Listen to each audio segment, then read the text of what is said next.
Hi, I think we'll get started. It's just after 1 and people are still joining us, but we only have an hour. So I'm Debbie DeLancey, and with me today to provide this little seminar, I have Jennifer Young and Katy Pollock. First of all, I just want to say thanks to the NWT Recreation and Parks Association, and especially to Jess Duncan for organizing this and giving us a chance to try out a new training approach. So a few housekeeping items. Everyone who's registered for the webinar is muted right now. If you have technical problems or can't hear, you do have access to a chat box that's at the bottom of your GoToWebinar menu. So if you have any technical issues, please just send a message by the chat box and we will stop and try to sort them out. You can also use the chat box to send questions. What we're going to try to do is go through the whole presentation and we will leave some time for questions at the end. So with that, a little bit about your presenters today. We're 3 evaluation nerds who have spent a good part of our professional lives working in the field of program evaluation. We are all members of the Canadian Evaluation Society, and we have all achieved the professional designation of Credentialled Evaluator with CES. So what we're going to do today is try to demystify the whole subject of program evaluation and share with you some of our enthusiasm, not only for how evaluation can be a wonderful tool to help you manage and improve your programs, but also for how interesting it is. And we are recording today's webinar, so if you have to leave or miss part of it, it will be available on YouTube later on. We're going to cover quite a few topics today at a very high level, so I'm just going to flag those for you now so you have a sense of where we're going. We're going to start with a definition of program evaluation, spend a little bit of time talking about when you can use evaluation techniques. We're going to describe some of the most common types of evaluations, when to use them, and how you can develop an evaluation plan. We'll then outline some of the things you need to do to get started and provide some advice on how to produce an evaluation report. We've tried to do this in plain language, but please don't be put off if you hear some technical terminology. There are some terms we simply have to use to get across the concepts, and we'll try to explain them as we go through. The final thing I'm going to say is that as we hand the topics off to one another, you will hear us coming back to the same themes more than once. We've tried to take some of the key concepts and present them from a couple of different perspectives throughout the presentation. So let's go on and talk about what is program evaluation and why should we use it. On this first slide, you see a classic definition of program evaluation: a systematic collection of information which helps make judgments about a program or informs decisions about future programming. So just as with any profession, evaluators have a language all their own, and sometimes people can be put off by the jargon or by what they see as a really academic approach. So just think of it like this. Evaluation is something that we all use in our everyday lives. Maybe someone asks you to recommend a restaurant in Yellowknife. You stop and think about your experiences eating out in Yellowknife. You think about one restaurant that has served you a really bad meal. You think about another restaurant that has served good food but is more expensive. Maybe you go to a third friend and ask for a recommendation, and they tell you about a restaurant you've never been to. So you eventually come up with an idea of what you want to recommend to your friend. As you go through this process, you are compiling data and analyzing it to come to a conclusion. And that's basically what evaluation is. It's a set of skills that we all use in everyday life. And whether you're using it to recommend a restaurant or to draw on centuries of traditional knowledge to determine where to go hunting, the same set of skills are being used. Now we're going to talk a little bit about what evaluation is not. And evaluation has gotten a bad reputation at times with some people. As you can see on the screen, some people think that it's a form of punishment or an activity that should create fear in your organization or an audit. But this is based in part on some experience that people have had with evaluation, where government may have forced them to do evaluation to justify continued funding. Some people, based on bad evaluation experiences, think evaluators are just out to find everything they're doing wrong and point it out. And as noted on the screen, some people just feel evaluation takes too much time and attention away from the important business of delivering your program. Especially in the North and in Indigenous communities, like other forms of research, evaluation may have gotten a bad rep because of the way it has been done in the past, where there's a common experience of outside experts coming in from outside, talking to people, taking their knowledge, leaving and writing a report. But good evaluation should not be intrusive. It shouldn't be a negative experience. It can be a tool that helps you deliver a better program, makes your staff happier, makes your clients happier, and it can help communities regain control of delivering their own programs. So why would we use program evaluation? And again, for many organizations, when people start talking about program evaluation, the first thought is it's something that they need to do to satisfy a funding agency. And it actually is true that most funders will ask for some form of reporting, but there are a number of other reasons that you might want to conduct an evaluation. First of all, it can help you find out what's working or what's not working with your program. You might have a question about a specific aspect of your program. Maybe you've introduced a new activity into an existing on-the-land program, but you can't really tell if the participants are enjoying it. An evaluation would be one way to drill down and find out more about that. You can use evaluation to improve program delivery overall. And quite often people will go into an evaluation of a program not to solve a specific problem or answer a specific question, but just to find out overall if there are areas that can be improved or done differently. Using evaluation can help staff do their jobs better. If you go out and get perspectives from program clients, from other observers, or even from your staff yourselves about their areas of strengths and weaknesses and their concerns, this can help point out areas where you may want to do things differently, get more training for staff, or support staff in some way. Evaluation can help you find out how your participants or clients feel about programs or services that you're delivering. Getting feedback from your clients or your participants may provide important insight into areas that program staff might not have even thought about. And finally, evaluation can help you find out if your program is actually making a difference. Is it having an impact on people's lives? Is it changing things in your community? You know, you may be doing a lot of activity but not getting the results you wanted, and evaluation can help you figure out why. And of course, evaluation is a useful tool for reporting to funders. However, it's important to point out that you're not going to be able to achieve all these things with one evaluation. Each one of these focuses might drive you to a very different approach to your evaluation, and Jennifer's going to talk about that more in a few minutes, about how you can focus your evaluation so you really get what you want to learn from it. But first, I just want to talk a little bit about when you can use evaluation to inform or improve a program. So you should be seeing a graphic on the screen in front of you right now. This slide is what evaluators like to call the program design cycle.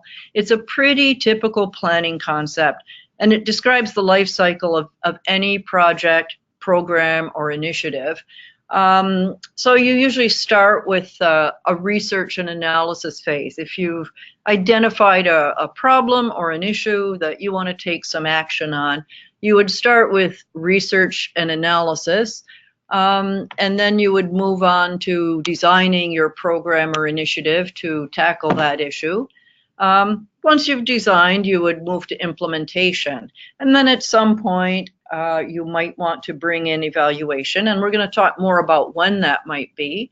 As a result of that, you may make some adjustments to your program. I'm going to come back to each of these phases with some examples, but first I just want to point out down in the lower left-hand screen a on the graphic, you'll see a blue circle floating out there that says monitor, and that is linked to evaluation with a reference to annual reporting. Program monitoring is sometimes called performance measurement. It's a really critical function that's linked to evaluation, but is distinct from evaluation. So whereas evaluation is periodic, it's generally an activity that you come in and do at certain times, monitoring should be an ongoing function of your program. And it refers to keeping track of some key measures that will tell you how the program's doing on a regular basis. This might be, for example, financial reports, HR statistics like staff turnover, number of people enrolled in your program. A sudden change in any one of these might be a signal that you have a problem. Okay, but getting back to where you would use evaluation at these different stages of a program, you might use evaluation before a program even starts. So say, for example, that someone has an idea about something that needs to be done in your community. For example, people are concerned that youth are hanging around with nothing to do. At this stage, you might want to do some basic research, talking to people to try to find out more about the problem, to really try to find out what is the problem that people want to see solved. If you go and talk to the youth and talk to other stakeholders in the community, you might hear that everyone thinks the youth need an on-the-land program. So what you've just done is a needs assessment, and that is a form of evaluation. It's research that's trying to identify where the gap is and what the problem is that needs to be solved. And the next step on the program design cycle is designing your program, and here the kind of evaluation you would do is thinking about what kind of activities would help you to achieve those goals. And why you think those activities will get you where you want to go. Then you can take it a step further and think about all the details that go into organizing a program, such as what staff and equipment would you need? Who's going to take part in the program? What programs are going on in other communities and what can we learn from them? The next stage where you might want to consider evaluating a program is when a program is fairly new, or perhaps if you're running a pilot project whose future funding might depend on documenting results. So at this stage, you're going to look for information on how the implementation went. Do you have enough staff and budget? Are the activities working well? You may want to talk to people taking part in the program and see if they're finding it useful. Are they enjoying the activities on the land? Do the staff think that the activities are the right ones? Moving on, there's a stage when a program has been running for a while, or in some cases, maybe coming to the end of its funding cycle or winding down. And at that stage, you're probably more interested in finding out what the program has achieved. So have you achieved your goals or your outcomes? Do people in the community see a difference in how youth are behaving? Are individual youth feeling that the program has had an impact on their lives?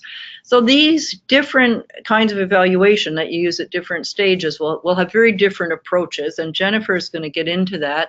I will just close by saying that the green light bulb on your screen says you can build evaluative thinking into your program through all these stages. I think this is increasingly in the evaluation world. There's a philosophy that evaluation shouldn't be something you just come in and do and then forget about, that more and more we want to build capacity in organizations. So people are using this kind of approach through all the phases of their program design. I'm done talking now. You're tired of hearing my voice, so I'm going to turn it over to Jennifer Young, who's going to walk you through planning and evaluation. Thank you, Debbie.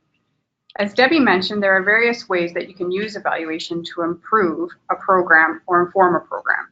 And just as there are various ways, there are various types of evaluation you can use.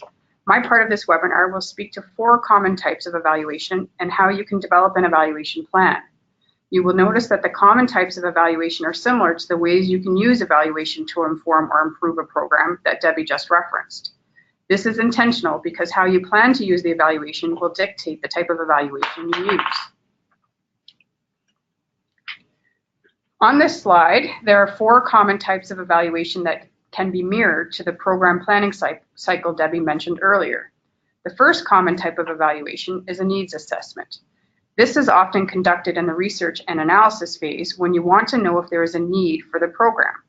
Implementing a needs assessment will help you to understand the problem that you are trying to address and will focus on assessing the gaps between current state and future state. For example, you might be aware that there is a limited programming or facilities to meet the needs of a growing seniors population. A needs assessment will help you to determine what type of programming or facilities would be best suited to meet the needs of those seniors.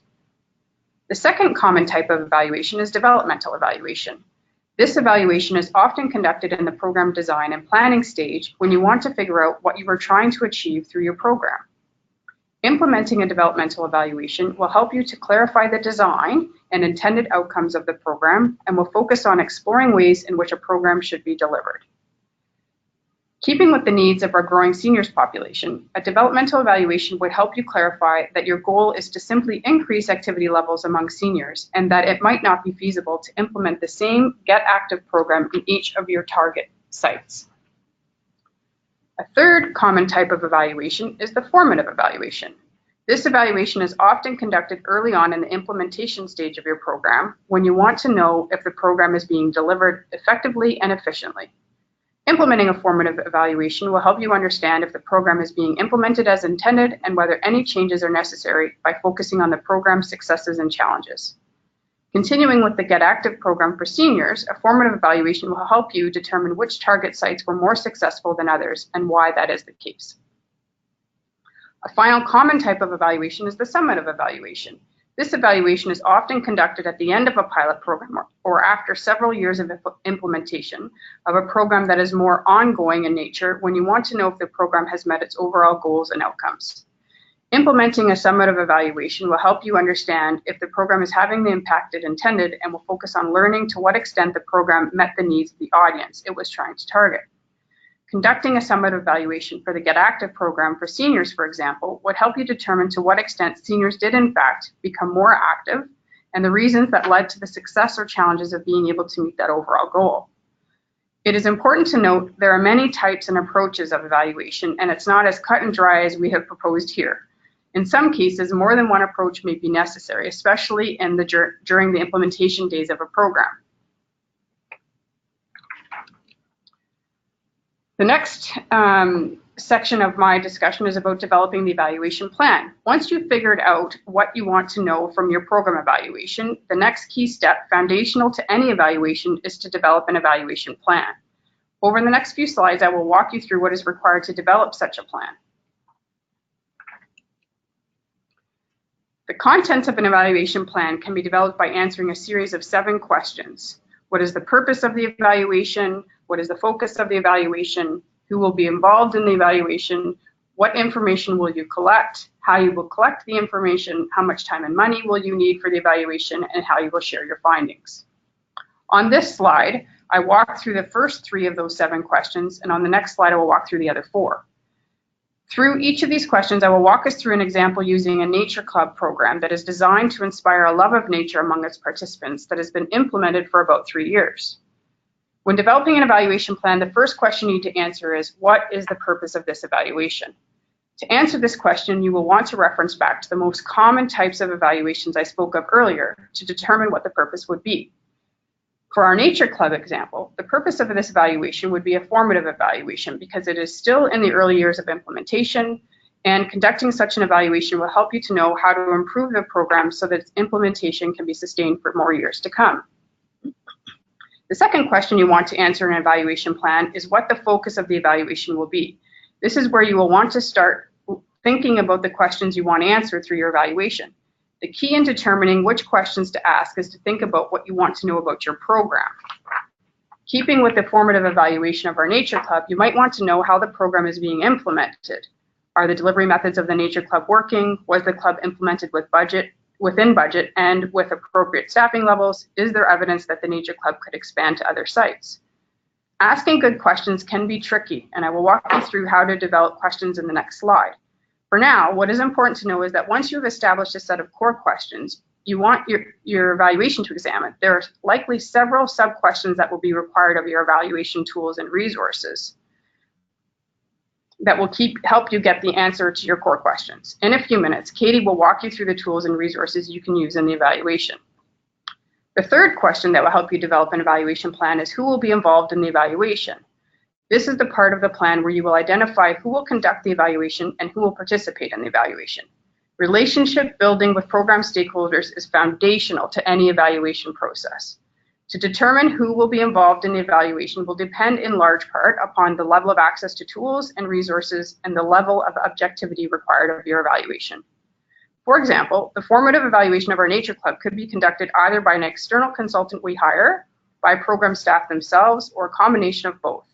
Determining who will participate in the evaluation could mean all Nature Club participants of each site are contacted for feedback through a survey, or a selection of participants across a selection of Nature Club sites are asked to provide their feedback.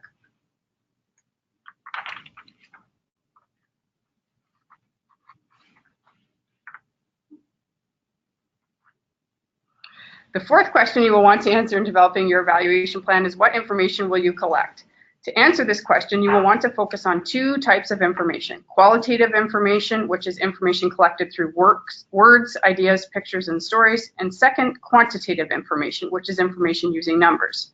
Again, back to Debbie's point, which she mentioned earlier, sometimes it's difficult for us to refrain from the technical language required in evaluation. It's difficult to plain language words such as qualitative and quantitative. For our Nature Club example, qualitative information might gather information that shows the different signs of fall as observed by the pictures taken through your Nature Club events, while quantitative information might gather the number of Nature Club events you held and the number of participants in each club. The foundation to a good evaluation is to include both qualitative and quantitative information. The fifth question to answer in developing an evaluation plan is how you will collect the information. To answer this question, the key is to use multiple methods: surveys, program data, journals, videos, meeting minutes, sharing circles, etc. It is also important to remember to respect those providing the information by informing them the purpose of your evaluation and how their information will be used. To answer the question as to whether the Nature Club remained within budget and was staffed sufficiently, you would look at the recruitment and retention of staff, the overall budget and expenditures of each club, and we'd also want to seek the opinion of staff and participants. A sixth evaluation question to answer in the evaluation plan is how much time and money you will need for the evaluation. To answer this question, you will need to develop a timeline and budget for the evaluation. To develop an appropriate timeline, you would need to consider whether the data is available, how long the analysis will take, what time the people conducting the evaluation have, and is there a deadline when the report is due. To develop an appropriate budget for the evaluation, you would need to consider whether consulting fees are necessary, whether there will be any travel required, whether participants should be compensated for providing feedback, and whether any miscellaneous costs should be factored in, such as meeting rooms and catering. Within our Nature Club formative evaluation, we might want to keep costs at a minimum while also assuring the evaluation maintains some level of objectivity. With this in mind, we might want to consider contracting out the gathering of feedback from stakeholders and report writing, while the program staff might undertake the financial and program data analysis. Finally, the last question you will want to answer in your evaluation plan is how you will share your findings. The key to remember in this phase is that there is more than one way to share your findings, and that each audience you are targeting might require the findings to be presented in different methods. Katy will describe different formats for reporting later on, but as an example, the funders of our Nature Club may want to receive a technical report, while participants of the club might want to hear about the results of the evaluation through a simplified infographic. My final slide is to help you know what a good question is for your evaluation, getting through the second stage of the evaluation plan. Walking through the table on this slide, at the top of your slide, a typical evaluation plan will include a table of questions, and for each question listed, an indicator is assigned to help us understand what is needed to answer the question, and for each of those indicators, the data source responsibility and timing associated with the collection of the information needed for that indicator. All of this is detailed in the evaluation plan.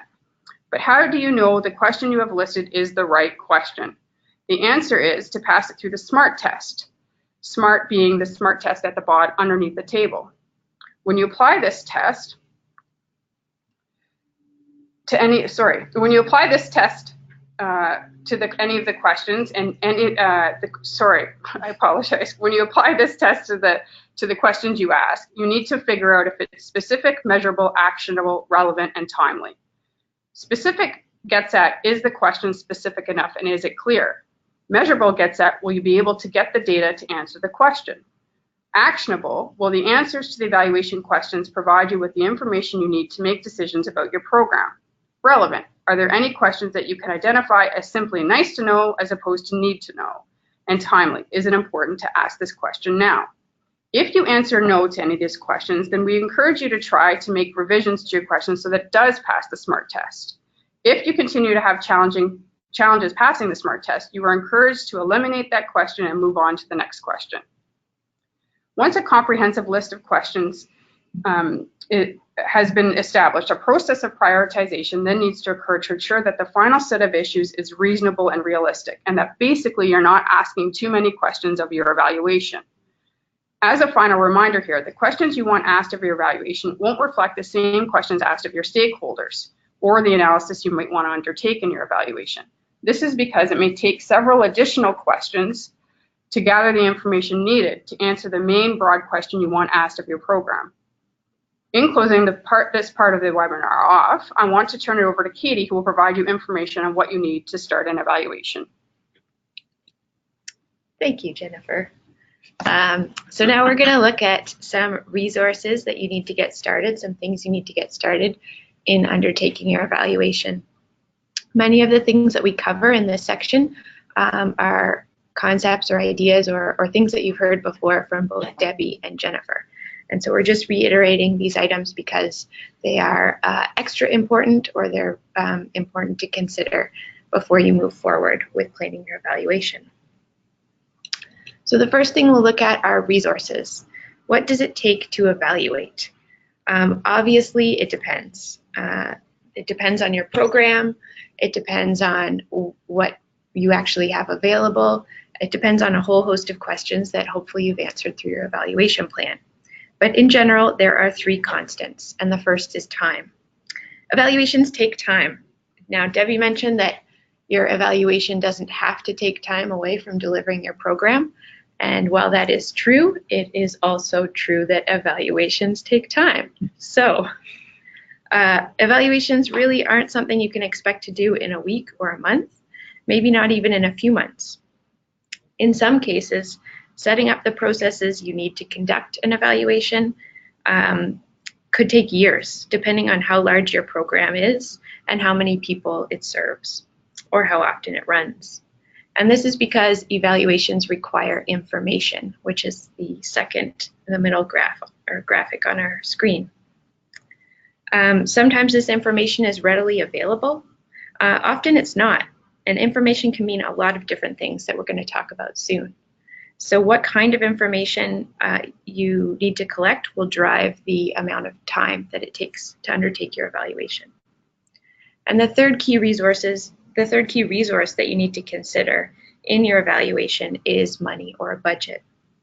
An evaluation does not have to be expensive, but it will require somebody's effort or work. If that's you as an internal evaluator, the budget includes your own paycheck. If that's somebody else helping out as an external evaluator, such as a consultant, it could be a contract. And often a contract of a community-based program for an evaluation would range somewhere in the value of $10,000 to $40,000, just to give you some context. Of course, that very much depends on the size and scope of your program. You may also need a budget to travel, to collect the information, to travel to share your evaluation results, to create an evaluation report, or to do other things. So those are all items to consider in resourcing and planning your evaluation. And again, these are items that will wind up somehow in your evaluation plan. Another resource that can be helpful in addition to the evaluation plan is creating a terms of reference. And this is one way to help identify all of the resources that you will need to evaluate if you're sharing tasks among multiple people. This is especially important if you're hiring help to do the evaluation, such as through a contractor. A terms of reference is a document that explains everything you expect out of your evaluation, as well as everything the contractor can expect from you. It helps set expectations clearly at the beginning of the project, and can be helpful if you're conducting the evaluation yourself as well internally, especially, as I mentioned, if you're splitting up tasks among multiple people. Now on the screen is a suggested table of contents for terms of reference. It's by no means the only table of contents, and there are lots of different possibilities. There's some links to resources in the resources slide when we get there, but if you just Google terms of references and look for some different examples, you'll find something that suits your need.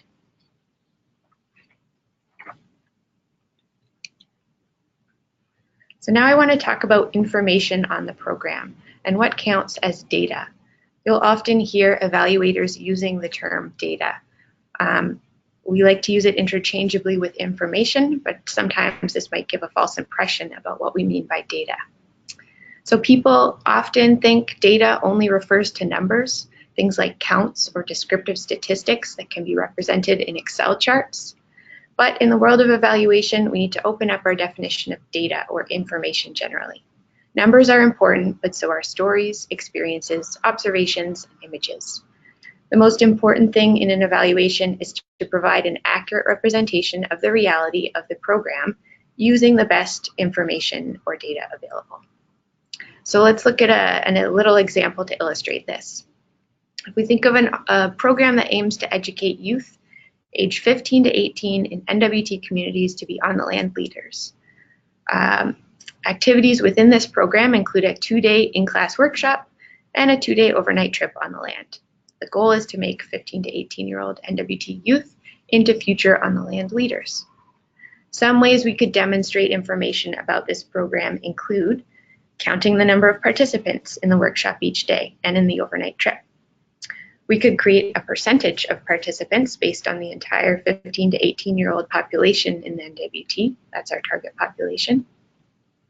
We could also look at the rate of return from day 1 to day 2 of the workshop, and then from the workshop to the overnight trip. We could look at the diversity of participants in our program. What's the percentage of male versus female versus non-binary participants? From what regions are our participants? These are just a few small ways of looking at the numbers.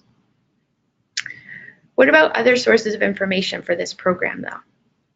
We could ask participants to give us a statement about what the workshop meant to them and look for common themes among the responses. We could ask participants to tell us the most useful and least useful part of the workshop and the overnight trip and look for common themes there. We could ask the facilitators and the trip leaders and the elders to describe their impression of the participants' moods and levels of engagement from day 1 to day 2 and then on to the trip. What were the group high points and low points?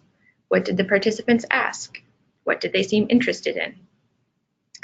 We could take pictures at different times in the training, trying to capture the different activities and moods of the group. When looking at the pictures later, we'd ask, what aspect of the workshop or trip did the pictures reflect? Is the weather terrible?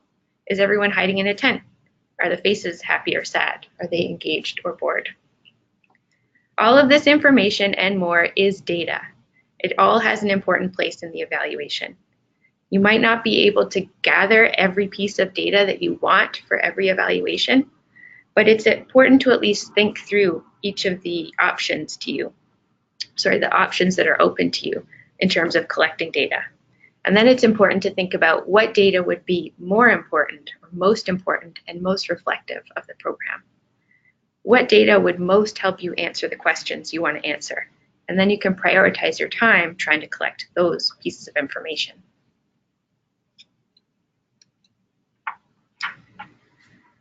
Let's talk about a couple of ways to collect more information.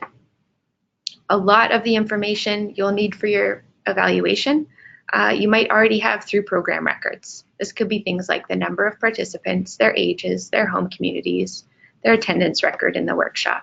And you might gather this through things like a registration form or a quick tally on a piece of paper as the day starts.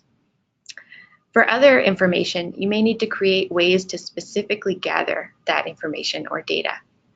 So here, most people often think of surveys and participant questionnaires when they think of collecting information. And that is one way, and it's a great way, but it doesn't have to be the only way. Surveys are definitely very useful, but there is a real art and science to developing a good survey. And it's important to ask for help or just to look online and try and get some tips when you're developing a survey, if it's a new experience for you. So instead of paper surveys, or in addition to them, you could think about asking participants, leaders, and others questions directly, maybe just in a quick interview format. You could also make notes during the program, ensure the observations you write down get saved somewhere safe. And these observations can be information too. Take pictures, talk to stakeholders, think of other creative ways to determine how to collect information that's related to the goals of your program and your evaluation. We'll touch quickly on reporting here. So both Jennifer and Debbie mentioned this. One of the key stages in any evaluation is creating a report and reporting back to the people who care about the results of your evaluation. The key message here is there are many different ways to report. One way is at the top of your screen, and that is to write a big fat document containing all of the findings and all of the methods that you used in your evaluation. Personally, I love a big fat technical evaluation report. Not everybody does. So while it's really important to have a place where all of this information is saved, there's value in reporting in different ways as well. Technical report can be something that somebody coming along after you to evaluate the program, or just to understand the program at a later date finds useful. So I would always recommend and encourage creating this technical document. But it isn't very exciting for most people, and it won't result in your findings getting read, discussed, or acted on. So for that, you need to take reporting a step further. And this is a really fun opportunity to be creative in the evaluation stage. The key here is to think about the audience you want to communicate with. So in our previous example of youth aged 15 to 18, maybe we want to share our findings back to these participants. And in fact, we should always consider the participants of the program as a key group to report back to. So if we're considering youth aged 15 to 18, maybe instead of a written report, we could compile findings into a short video and upload that to YouTube or Vimeo and share it. Make sure you have participant consent to share images and voices online if this is something you're interested in. Let's say you need to convince decision makers of an important finding in your evaluation. Instead of another report for them to read, why not create a short presentation and get 10 minutes of their time to pitch the evaluation findings? Decision makers, as you may know, often won't read full reports. They need key findings and key facts to help them arrive at a conclusion. Let's say you want to share your findings with the public at large. You could try creating an infographic, like Jennifer suggested, including key findings or a series of infographics, each related to a different finding. The combination of visual and text-based information in an infographic works really well for web pages and posters, and there's a lot of free tools online to help you create them. So again, the key here is just think about your audience, think about the information they'll be interested in, and then think about how they would be most likely to take in that information and go from there. Okay, thanks, Katie and Jennifer. This is Debbie again. The next slide is pretty blank. We just want to talk a little bit about what happens next. Thinking back to the picture that Katie had of the big fat evaluation report, I think all of us as evaluators have been involved in projects that have produced those big fat technical documents, and they were turned into whoever commissioned or asked for the evaluation to be done, and ended up sitting on a desk in the corner collecting dust. So when you're planning an evaluation, it's really important for you and perhaps for whoever else is involved in making decisions about your program to think about what's going to happen when the evaluation's done. To be useful, you're going to need to not only accept the report, but think about the report, talk about the report and recommendations with your stakeholders, and eventually that's going to probably lead you to developing some kind of action plan to respond to the recommendations in the evaluation. And if the recommendations are broad-reaching and substantial, that may involve another whole bunch of work, another whole plan, another budget, and perhaps another monitoring plan. So we're not going to get into those details today. It's a whole second phase of the program design and evaluation cycle, but we thought it was important to just remind you to keep in mind that once you've got the evaluation report, the work isn't done. So we're going to wrap it up here and hope that there may be some questions and time for discussion. But I just want to take a minute to talk about, if you're interested, where you can learn more. The first item on the screen you see before you, the website for the NWT On the Land Collaborative. Just this week, the website has launched a series of evaluation infographics. We actually designed today's webinar to follow the outline for those infographics, so you should be able to go to this link and read in more detail some of what we've talked about here today, as well as see a more expanded list of resources and references in place that you can go for tips and tools. The Canadian Evaluation Society does have a website. The website is mostly about the society, but it has two sources that may be of interest. It does have access to articles that have been published in the Canadian Journal of Program Evaluation, which can be very academic, but also can give you some really good pointers to what's been done in the past. It also has a great up-to-date section on training that's being offered across Canada in evaluation. And in addition to workshops, you'll find webinars and other resources there. Hotitseda, which is an Indigenous health-related research network in the NWT, is going to be offering some training opportunities in the near future with a specific focus on Indigenous evaluation. So you can monitor their website to see what may be coming. And then we've put here the Better Evaluation website. This is an international website that was started by evaluators actually in the Australasian Evaluation Society, but it's a really user-friendly, plain language compilation of best practices, templates, and resources that can answer almost any question you have about how to conduct an evaluation. And with that, we're going to look at our chat screen and see if there are any questions that any of you have sent in. I don't see any.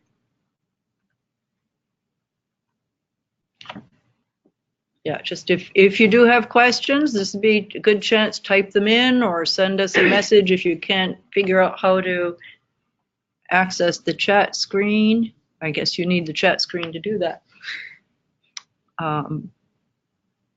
But if not, I think that, yeah, Jess Duncan from the NWT Recreation and Parks Association has email contact with everyone that registered for this webinar, and Jess will be following up individually just to see if you had comments on whether this was helpful, if there's any interest in having future webinars that might drill down in more detail into some of the topics that we've touched on today, or other topics that you might want to bring forward.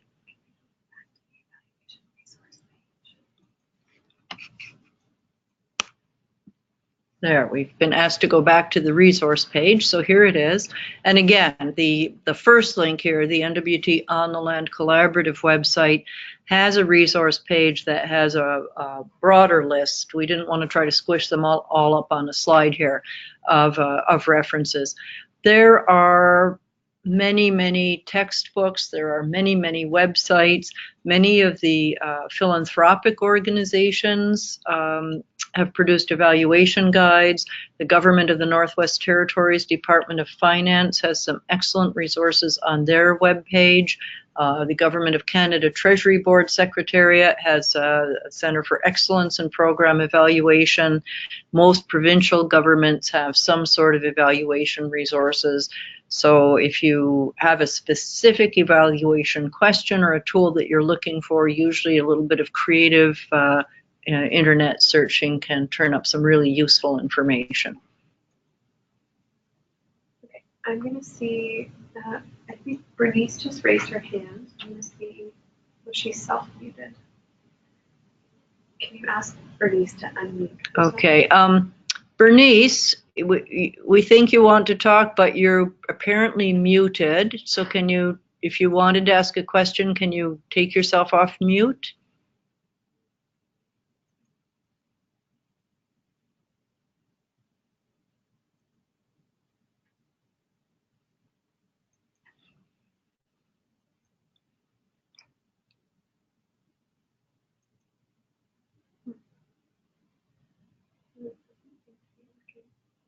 Hmm.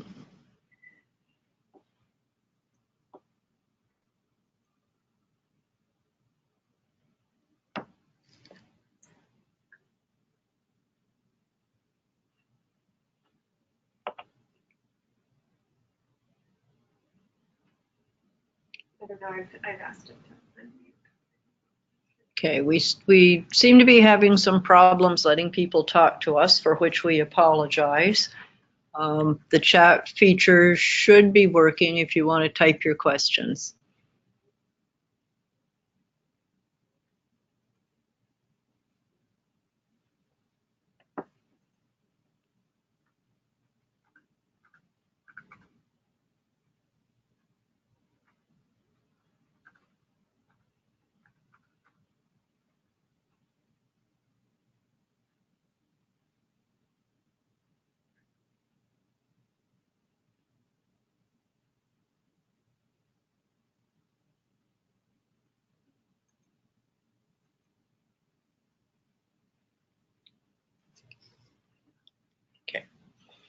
Okay, we seem to be having some technical issues with the sound. We don't see any other questions coming in, so I think we'll just thank everybody for taking part in the webinar. And if you do have questions, email them to Jess. We'll get you answers.